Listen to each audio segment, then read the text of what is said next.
Hey guys, welcome to Straight Outta Caption, where we turn data into decisions and dashboard into stories. Today we are building a SaaS Growth Simulator in Tableau. This dashboard is designed for what-if analysis, allowing us to test different business scenarios and instantly see the impact on revenue. For example, what happens if we generate more leads? What if our conversion rate improves? What if we reduce churn and retain more customers? Or what if Iron Man was Thor? Okay, maybe not that last one. As you can see, we have got a few parameter controls here which allow us to adjust these metrics and immediately see the impact on our projected numbers. We can also look beyond the current month and start forecasting what future months could look like if business conditions change. So let's take a look at how we built this from scratch, starting with our validation sheet. This is really the engine of the dashboard. Everything is set up and tested here before we start building any charts or KPI cards. What I have on this sheet are my current business metrics and then my adjusted metrics, the parameters that drive those adjustments. I've intentionally set all my parameters to 0. The reason for this is to ensure that my adjusted calculations do not change until a parameter value changes. So as we can see, all my current metrics and adjusted metrics are exactly the same. This tells me that the logic is working correctly and that we are starting from a clean baseline before introducing any adjustments. Now let's take a look at the parameters that drive these adjustments.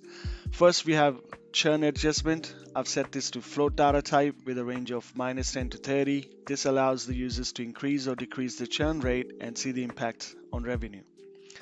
Next, we have conversion adjustment. This is also a float data type with a range of -20 to 50. This allows users to adjust conversion rate and see how sales performance affects the business. And finally, we have leads adjustment. Again, this uses a float data type with a range of -50 to 100. This allows the user to increase or decrease lead volume and see how changes in demand affect revenue. Now that our parameters are set up, let's start building the calculations that power the dashboard. The first calculation is adjusted churn rate. Here we are taking the current churn rate and applying the churn adjustment parameter. The value applied here will be whatever the user enters into the churn adjustment parameter.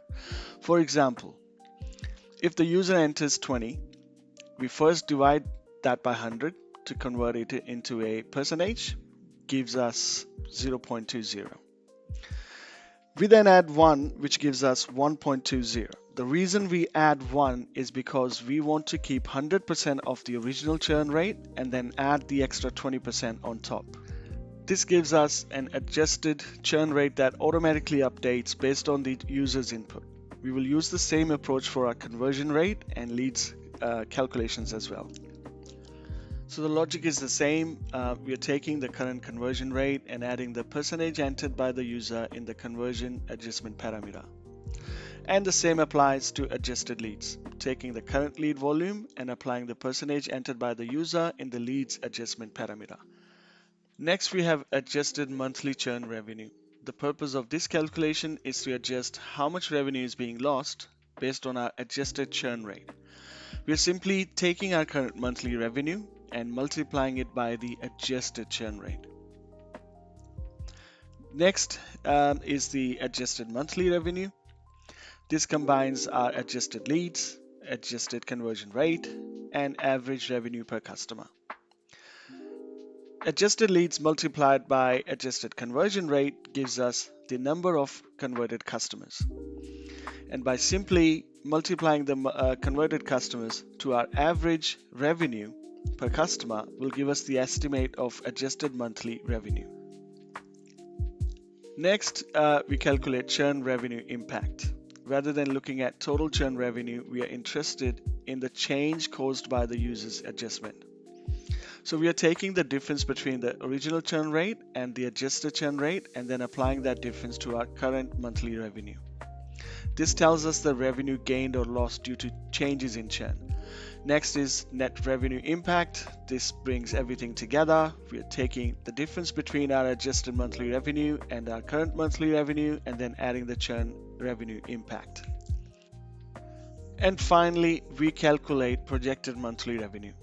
We simply take our current monthly revenue and add the net revenue impact. This gives us the final projected revenue after all the lead, conversion, and churn adjustments have been applied. Now let's test the model. As I start changing the parameter values, you'll notice that the adjusted metrics begin to change as well. If I increase churn, conversion, or leads, the adjusted values increase accordingly. If I decrease them, the adjusted values decrease. Because all of our calculations are connected, those changes flow all the way through the model and ultimately impact our projected revenue. This is exactly what we want. It confirms that our parameters and calculations are working together correctly, and the simulator is responding as expected. And that's really it. And from here, we're simply creating worksheets and visualizing the calculations we have already built. Creating these sheets is very easy. At this point, it's mostly just a few formatting tweaks and adding the relevant calculations to the text mark card. Next, we have our current versus projected MRR forecast chart. What I like about this visual is that it allows us to look beyond today's numbers and see how changes to leads, conversion, and churn could impact future revenue. The current MRR line shows our baseline trend, while the projected MRR line reflects the impact of the adjustment we have made. To create this, I'm simply using Tableau's built-in forecast feature. We'll cover this in much more detail in a separate video, but for this dashboard, it gives us the quick and effective way to compare our current and projected outlook. And that's how we built this SaaS Growth Simulator from scratch. As you can see, a few simple parameter changes can have a significant impact on projected revenue. The real takeaway here isn't the dashboard itself, it's the process behind it. Capture user inputs through parameters, apply those inputs to your existing results, and then create prediction or projection metrics from those results. Once you understand that process, you can apply it to sales target, staffing plans, marketing performance, or any other what-if analysis scenarios. I hope you found this video helpful and picked up a few ideas that you can apply to your own dashboards. If you have any questions, suggestions, or ideas for future videos, feel free to leave them in the comments below. Once again, guys, thanks for watching, and I'll see you in the next Straight Outta Capstone videos.